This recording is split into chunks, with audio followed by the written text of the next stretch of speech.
Hey, welcome to another episode of IP Tuts. Today we will actually be talking about color correction, and I'll be using Colorista 2 for this. Now there is a few other programs, um, which I can't really think of the name of them off the top of my head, but actually After Effects, which I use a lot, has a built-in color correction program called, let me see if I can find it. It's Synthetic Aperture Color Finesse 3. I'm using Adobe After Effects CS 5.5 at this time, and it has a built-in color correction color corrector, if you will. But I don't really like to use that one. I haven't really used it, but there's nothing wrong with it. So if that's the only one you have, definitely use it and applies these techniques to it. But I personally use Colorista 2.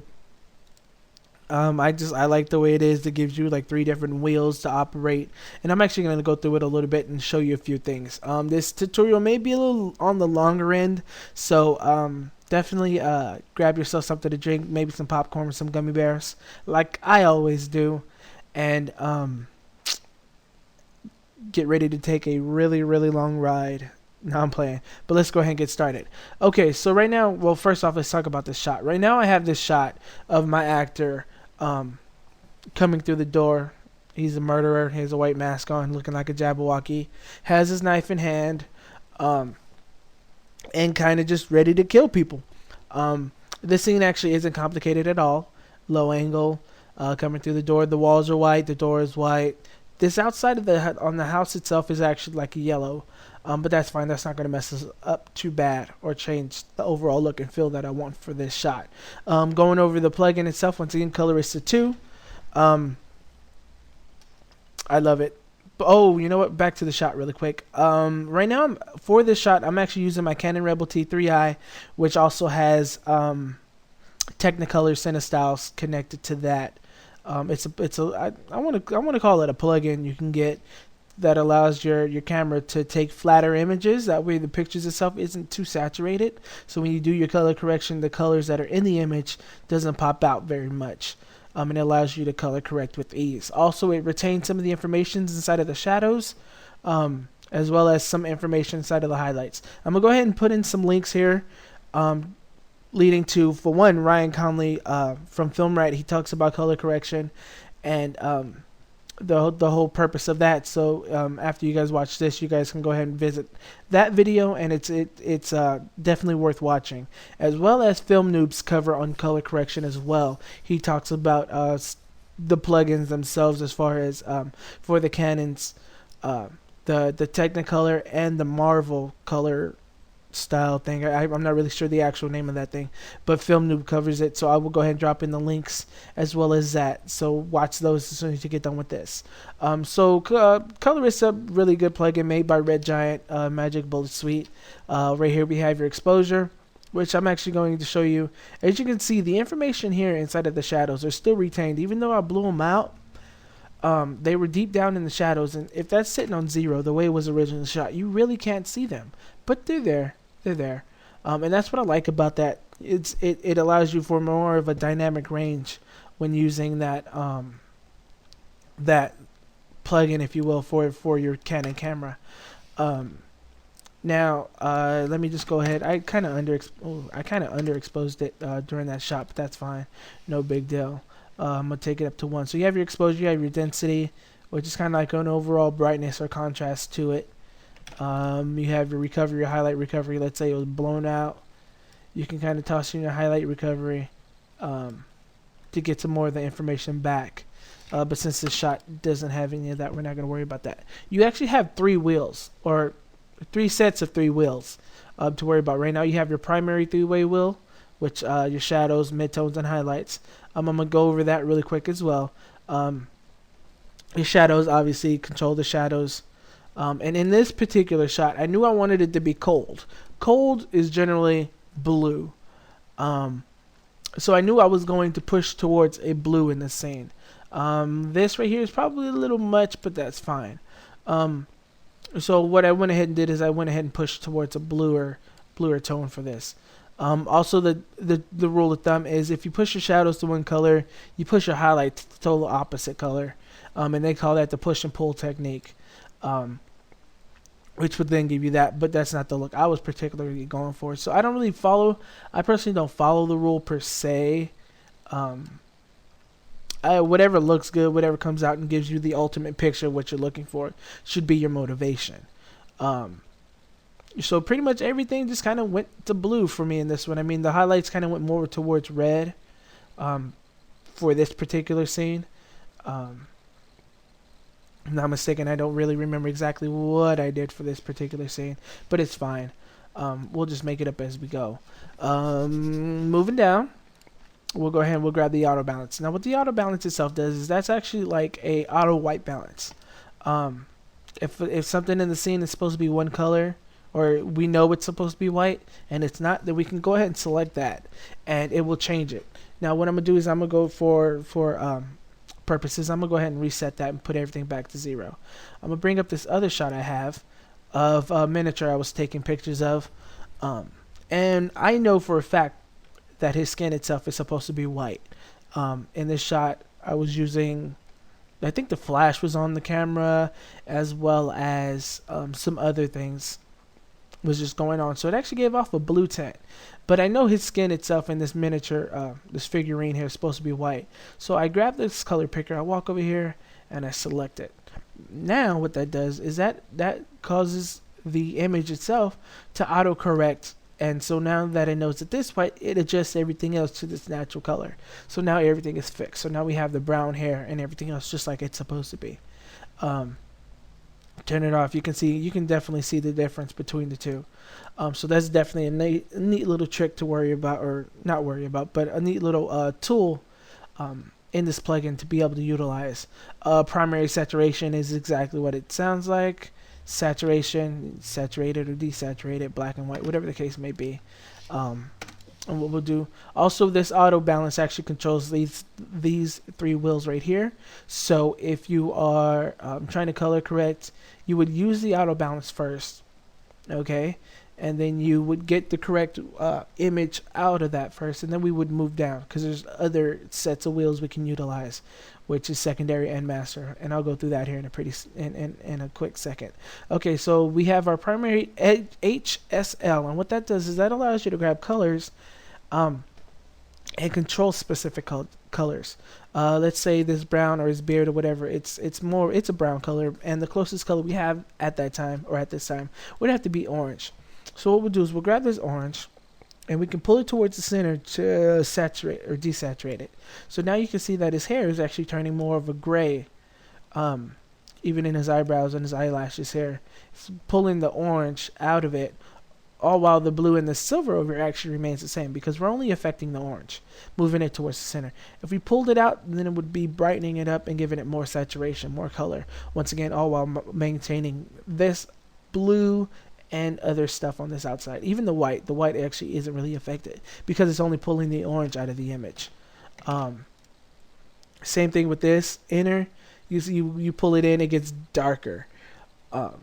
So once again, it only controls that color, as well as if pulling it out would make it lighter.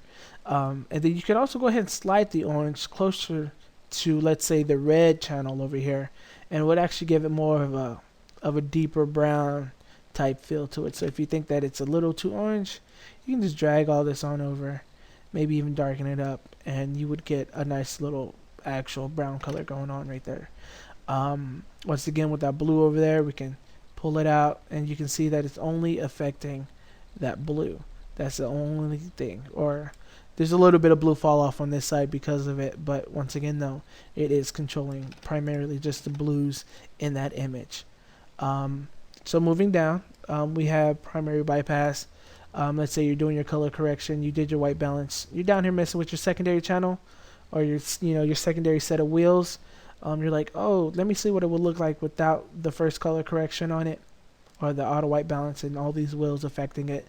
Then you would just go primary bypass, and it actually shuts it off, and it gives you your other image. So then you can kind of play with it as well. So if you do some color correction and you want to see what it looks like outside of that, then you would just click that. That's what it looks like with both of them on. This is what it looks like with only secondary on. So that's a really neat thing. Let's see what else we got going on. yada yada yada. Once again, been through the wheels. Oh, also about the wheels, you can actually change the brightness and stuff for those specific colors. So let's say we have that. We can take the mid-tone and brighten up mids, or we can put them down on the highlights or whatever the case may be. So closer obviously gives you more of a black, and then actually on the side of these wheels it's more of a saturation towards those colors, and or those sections, your shadows, your midtones, and your highlights. So definitely play around with it. There's no actual right or wrong way. There's only suggested techniques as far as that's concerned. I like to just run with things, and I'll definitely go through another shot I took. Once again, another test shot, and the reason why I'm actually using still images in that video is because I'm recording, and if I was to start trying to ram preview through all these videos, it would slow you down and probably freeze up and stop or whatever the case may be. So just to make sure that this actually gets done, I'm using still images just in case you were wondering. They are JPEGs, but I took the pictures in video mode when I was doing this, so the settings for my camera would have been the same thing if I was taking video. Alright, just in case you was wondering, for those, because I know people were going to ask about it. Moving forward, yes, you can use, once again, just regular images, still images, and just do your photo editing itself in this as well, which is actually a really cool thing to do. I use Lightroom and Photoshop, but you can use this, FYI. Moving forward again, let's see. So let's go ahead and color correct this image. David's staring directly at the sun, which must have sucked for him, but he's a trooper. What can I say? We have our greens right here. We have our grass. Let me make sure this is reset. Did I apply it to this already? Looks like I did. No? Okay, perfect. Okay, so let's see. Let's go back to this. Okay, so we have this right here.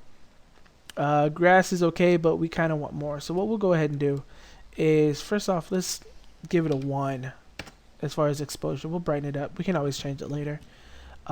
His skin is a little too red for me, just a tad bit, not too much, but it's just a little too red for my liking for the shot. So what I'll do is I will, first off, let's get some more green going on. So I'm gonna go ahead and drop the shadows to the blue. Not too much, just a little bit of styling going on here, a blue overtone to it all. We'll take our mids, and this time we'll drop it down more towards the cyan light blue color going on here. Shadows, we can darken it just a tad bit. Why not, right? And then the highlights, once again, the push and pull technique. We'll go ahead and we'll bring that up to the orange. Now, in this shot here, I actually knew that this was supposed to be white, or at least kind of, sort of. So I'm going to go ahead and grab my auto balance, and I'm going to select it first. I probably should have did that beforehand, but whatever, right? My mistake. So I went ahead and did the auto balance. I know that was supposed to be more of a white, so I went ahead and auto corrected. But once again, about his skin. So I'm going to go ahead and close that out because I don't want to affect the overall tone of this now, since I did do the auto balance. And I'm going to go over here to his skin and pull the orange in just a little bit. As you can see, he starts to get a little bit more desaturated. And his skin, since he was staring at the sun, instead of making him look like a Oompa Loompa, he was staring at the sun, so we'll go ahead and we'll bring it down just a tad bit. He's getting a little red there. And not too much, but fine. If you look, I like the way it looks now. Oh. Alright, so let's continue on color correcting this image. I actually need to do what I just did to the second set of wheels. So we're going to grab the shadows, bring them towards the blue a bit, just to crush that down. We'll take the midtones, come down this way to this blue here a little bit, and we'll grab the highlights and we're just going to shove them up towards orange. Not so much. He's starting to blow out a little bit more here, so we can definitely go ahead. And I mean, it's not bad at all. And you probably can't tell because it is online, but we'll just go ahead and pull it down just a little bit more. And as you can see, this is actually creating a quite good looking picture, if I do say so myself. It's not too bad. Now imagine if this was a video, that would be great coloring. And it didn't take me all of what, 2 minutes to actually do it. You got your pop going on here, so you can actually add a little bit of contrast to it to give it a little bit of style. I choose not to. Let's give it a 1. Let's give it a 2. Let's give it a 5. Okay, I'll give it a 5. That's fine. Let's see what else we got going on here. Secondary saturation. Since we were using that cine style, there's no real reason for me to actually mess with the saturation. Saturation is just fine. And that kind of gives you like this neat little here. Let me see if I can blow it up for you guys real quick. That's probably as far as I would take that image if that was a part of a video. So that pretty much sums up color correction. I mean, it's really simple. Once again, you definitely want to make sure that you take the necessary precautions as far as color correction is concerned. Color correcting is concerned. Make sure your actors' right wardrobes, good colors.